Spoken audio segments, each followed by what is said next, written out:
You'll lose everything you own if you don't pay by Friday. The woman on my porch held up an invoice demanding $4,200 in HOA dues for a neighborhood I was never part of. My family had owned this house since 1978, long before any association existed. At first, I thought it was a mistake. Maybe someone knocked on the wrong door. I didn't realize I was about to uncover one of the boldest fraud schemes our county had ever seen. It was a quiet Tuesday morning in late September, that kind of calm day that smells like coffee and fresh-cut grass. I was editing wedding photos in my kitchen when I heard a car stop outside. Not the mail truck or a neighbor's Subaru. This engine idled heavy, deliberate. A black sedan sat in front of my house, still running. 3 people stepped out. The woman led, mid-50s, crisp blazer, clipboard gripped like a weapon. 2 men followed in cheap suits, the kind that screamed debt collectors. No smiles, no wave, just purpose. I opened the door before they could knock. "Mr. Townsend," she said sharply, introducing herself as Margot Hadley, president of the Oak Ridge Community Association. Like I was supposed to recognize it.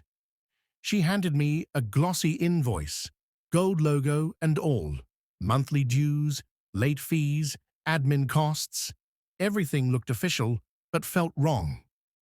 "I'm sorry," I said, keeping steady. "I'm not part of any HOA. This house has never been." Her smile thinned. One of the men crossed his arms. "Your property falls under our jurisdiction now," she said, voice dripping with condescension. "The law changed. You're required to pay." I frowned. I'd reviewed every document when I inherited the house. No HOA, no covenants, nothing. "I have the deed," I told her. "It doesn't mention your group." Margot waved that off. "Old deeds don't override current regulations. You can hire a lawyer if you'd like, though it'll cost you more than the dues." Her perfume hit me. Sharp, synthetic, headache-inducing. I glanced at the invoice again. No phone number, no office address, just a P.O. box and a Gmail account. "There's no office listed," I pointed out. "We're relocating," she said flatly. "Send payment to the address provided." I handed the paper back. "Not happening." Her expression hardened. The warmth vanished from her eyes. She stepped closer, close enough that I could see every fine line around her mouth. Her jaw tightened. "Mr. Townsend," she said, voice low and controlled, "if you don't pay within 10 days, we'll file a lien on your property. You won't be able to sell, refinance, or borrow against it until your debt is cleared. And if you refuse, we'll take legal action." She paused, eyes cold. "That's not a threat. It's a promise." The 2 men stayed silent, watching me like I'd already been convicted. Then Margot turned sharply and walked away, heels clicking against the concrete, clipboard under her arm. The men followed. Their black sedan rolled away slow, deliberate, like a warning that they'd be back. I stood frozen, invoice still in hand, pulse hammering. Back inside, I leaned against the counter and reread it. $4,200. Oak Ridge Community Association. None of it made sense. That sharp chemical perfume still hung in the air. Invasive, artificial. I opened my laptop and typed Oak Ridge Community Association into Google. Nothing. No website, no records, not even a business listing. I searched state databases. Still nothing. A thought hit me. I checked my security camera footage. The timestamp was fresh, 10 minutes ago. There they were. Margot, the 2 men, the clipboard, the sedan, the license plate. I saved the file and backed it up to the cloud. My gut told me I'd need it. Stepping outside to grab my mail, I noticed a plain white envelope. No return address. My name written in black marker. Inside was a single typed message, centered in bold caps. They've done this to others. Don't trust them. I looked up and down the street. Nothing. Just quiet houses and the faint hum of a lawnmower blocks away. Inside, I placed the note beside the fake invoice. 2 pieces of paper. 1 threat, 1 warning. Then my phone buzzed. An email from Margot Hadley. Subject line, final notice. I didn't open it. Not yet. Instead, I called the county recorder's office. The woman who answered listened patiently, then put me on hold for 4 long minutes. When she came back, her tone was polite but certain. Sir, there's no record of an Oak Ridge Community Association in our files. If they claim to govern your property, they're required to register with the county. And they haven't. Sunlight spilled across my counter as the truth settled in. This wasn't confusion. It was calculated. The next morning, the emails began. 6:15 a.m. Subject, overdue payment reminder. The same invoice appeared again, now stamped with a red banner. Urgent final notice. The tone was identical to Margot's voice on my porch. Cold, clipped, threatening. The message ended with a line that made my jaw clench. Failure to remit payment will result in immediate legal action and placement of lien on property. It was CC'd to a strange address. concerned.neighbor23@gmail.com. Who was the concerned neighbor, and why were they copied on this extortion attempt? By the week's end, I'd received 7 more emails, same threats, same CC. Then came the late-night calls. The first was at 11:30 p.m. I ignored it, but the voicemail sent chills down my spine. Margot's voice again, calm and venomous. Your payment is overdue. The association has begun preparing legal documents. I stopped answering calls after dark. For 2 days, I buried myself in property law research. What I learned was simple but powerful. If an HOA isn't registered with the state, if it has no incorporation papers, no bylaws, no legal charter, it doesn't exist. I contacted attorney Quinn Merrick, a property dispute specialist. Her office was small but sharp, much like her. After reviewing the invoice, the emails, and the anonymous note, she looked up at me, expression grave. Mr. Townsend, she said, if they're not registered, this isn't just a civil issue. It's fraud. She leaned back, tapping her pen. They're required to file incorporation papers, bylaws, and list a registered agent. Without that, they have no authority, no right to collect dues or file liens. Relief and anger collided inside me. I wasn't crazy. I'd been targeted. So what do? I asked. Quinn's reply was firm. We build a record. Keep every email, every voicemail, every note. If they push this, we push back. On the 8th day, Margot returned. This time with backup. 4 or 5 people in matching polos. The Oak Ridge logo stitched over their hearts. They didn't knock on my door. They went door to door, handing out flyers to my neighbors. I watched from my window as Margot gestured toward my house, her voice animated and accusing. Later, I stepped outside and found one of the flyers on the sidewalk. It showed a photo of my home, circled in red with one bold word printed across the top. Delinquent. The flyer was bold, cruel, and personal. Beneath the photo of my house circled in red, a paragraph claimed I'd refused to pay my share of community fees and that my actions were endangering the neighborhood. It was signed, Margot Hadley, President, Oak Ridge Community Association. I stood in the middle of the street, staring at my own home inside that red circle. and something inside me shifted. This wasn't about money anymore. It was about my name, my home, my life. That evening, my neighbor Wilfred Blackwell, a quiet woman in her 70s, stood in her driveway, hesitant eyes flicking toward me. "They said you're not paying your dues," she said softly, almost apologetic. "They said it affects everyone." "Miss Blackwell," I said, "I'm not part of any HOA. That woman is lying." Her expression changed, relief mixed with shame. "They did the same thing to me," she whispered. "Last year, I paid because I was scared." "How much?" I asked. $3,500.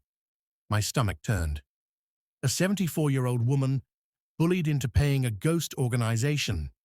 That's when I realized this scam wasn't targeting me alone. It was systemic. On the 10th day, it escalated. A sheriff's deputy knocked at 9 a.m., handed me a manila envelope, and walked away. Inside was a civil complaint, a lawsuit filed in county court. Margot Hadley, on behalf of the Oak Ridge Community Association, was suing me for $4,200 in unpaid dues, plus interest and legal fees, totaling nearly $9,000. The paperwork looked terrifyingly real. Citations, codes, official seals. I called my attorney, Quinn Merrick, immediately. Her calm voice steadied me. "Bring everything," she said. I drove there, gripping the wheel so tight my knuckles ached. Quinn read the complaint, page by page, her brow darkening. "They're betting you'll panic," she said, "that you'll either pay or ignore it, and they'll win by default. That's how these scams survive, fear and fatigue." "Then they picked the wrong guy," I said. "I'm not paying a cent." Quinn's lips curved slightly. "Good. Then let's build a case." For 3 straight days, we gathered proof. Every email, voicemail, invoice, and security clip. I copied my deed from 1978, showing zero mention of any HOA. Quinn pulled official certifications from the state and county, proving that no entity named Oak Ridge Community Association had ever existed. By the end of day 3, our binder was 3 inches thick, every page evidence of fraud. Then, just past midnight, I received an email. The sender was familiar, concerned neighbor, 23@gmail.com. But this time, it wasn't from Margot. The message was short. "I have proof. Meet me at the public library tomorrow at noon." My pulse spiked. I didn't know who it was, but I knew I couldn't ignore it. The next morning, I drove to the old brick library downtown. High ceilings, quiet corners, the kind of place where whispers echoed. I arrived early and waited by the reference section. At exactly noon, a man in his 40s walked in. Tall, glasses, worn jacket, messenger bag slung over his shoulder. He sat across from me without a word. "You're the photographer," he said. I nodded. He looked around, then slid a folder across the table. "My name doesn't matter. What's inside?" As I opened it, inside were emails identical to mine. Same layout, same threats, different names, and higher amounts. His invoice said $6,000. "She scammed you too," I said. He nodded grimly. "Last year, she threatened to ruin my credit. Said she'd report me. I paid. Then she vanished." He handed me another document, an email Margot had sent under a different alias. Meadowbrook Community Association. Same logo, same script, different victims. "She's been running this for years," he said. "Changing names, targeting new neighborhoods." "Why not go to the police?" I asked. He shook his head. "They said it was a civil matter. No one listened. But when I saw your story online, I had to warn you." He stood to leave, then paused. "Be careful," he said quietly. "She doesn't like being challenged."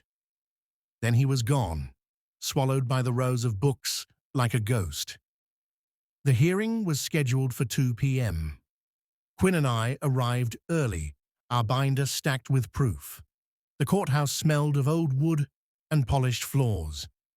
At 1:55, Margot arrived, flawless hair, expensive heels, and a lawyer who looked like he billed by the heartbeat. She didn't look at me once. At 2:15, the bailiff called our case. Judge Sterling, silver-haired and stone-faced, adjusted his glasses.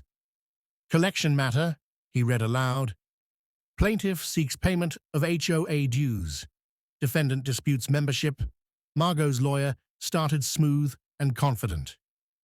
"Your Honor, my client represents a lawfully established homeowners association. The defendant has refused to pay mandatory fees, despite repeated notice. Every word was practiced, polished deceit." Then Quinn stood, calm, precise, deadly.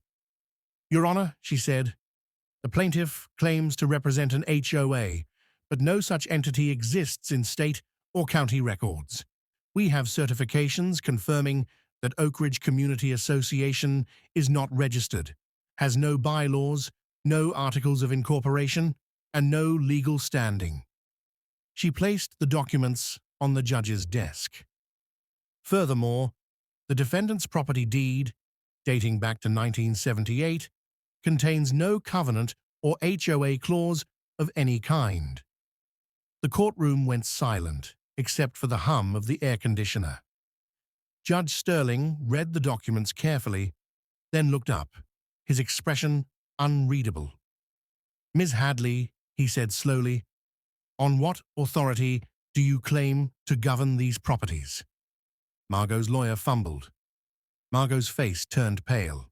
The judge continued, voice firm. "Without legal registration, you cannot collect dues, file liens, or represent yourself as a homeowners association. That is fraudulent conduct." He signed the order, his pen striking the page like a gavel. "This case is dismissed with prejudice. Furthermore, the Oak Ridge Community Association is hereby ordered to dissolve immediately and cease operations." Margot froze. Her lawyer whispered something, but it didn't matter. The scam was over. Outside the courthouse, Quinn turned to me with a faint smile. "You just took down a fake HOA." I looked back at the courthouse doors, feeling that tightness in my chest finally ease. Margot Hadley thought she could scare me into silence. Instead, she'd been exposed, and justice had caught up. This wasn't just my fight. It was for everyone she'd ever threatened. And as I walked to my car, under the warm sunlight, I knew one thing for certain. Oak Ridge was gone for good.